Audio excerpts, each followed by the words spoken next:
Pagsapit ng alas 9 ng gabi, sinimulan na ng PCP2 sa pangunguna ni PCP Commander Police Chief Master Sergeant Adrian P. Nolasco ang oplan bakal sa mga establishmento tulad ng restaurant o bar na mga nasasakupan nito.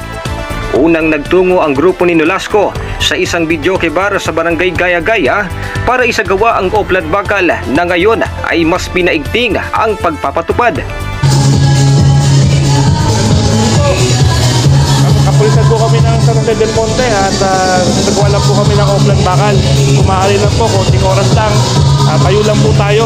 I-check-in lang po namin kung may mga dala po tayo mga barelo o anumang illegal. Paalala lang po, sana po pagkatapos natin uminom, diretso na po tayo sa pag-uwi. Ayon sa tala ng PNP, simula ng sumailalim sa election gun ban ang lungsod ng San Jose del Monte ay may isa na silang nahuli na lumabag na nagbitbit ng replikang baril na ikinabahala ng ilang residente. So kami po sa kapulisan ng Police Community Precinct 2 ng San Jose del Monte City Police Station sa pamumuno po ng aming buting hepe, Police Lieutenant Colonel Edelmar Gaspal Arbiar, ay kasalukuyan po nagsasagawa ng oplan bakal.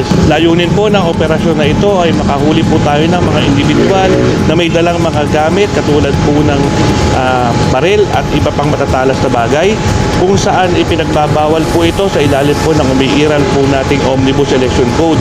Ito po ay ating sinasagawa gabi-gabi upang sa gayon ay mapanatili nating maayos at matahimik, mapayapa ang darating na halalan.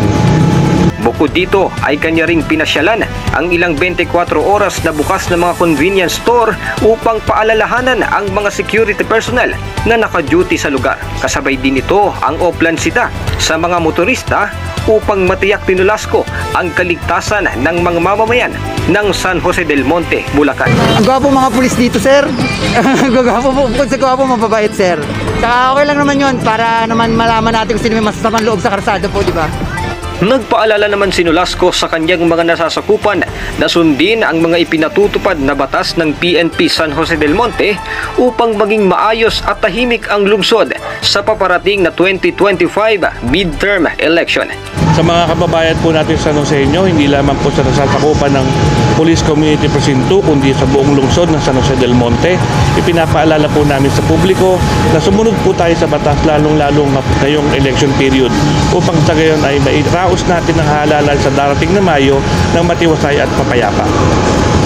Mula rito sa San Jose del Monte, Bulacan, para sa RTV News, Warren Reyes, Rumaragasa sa Balita.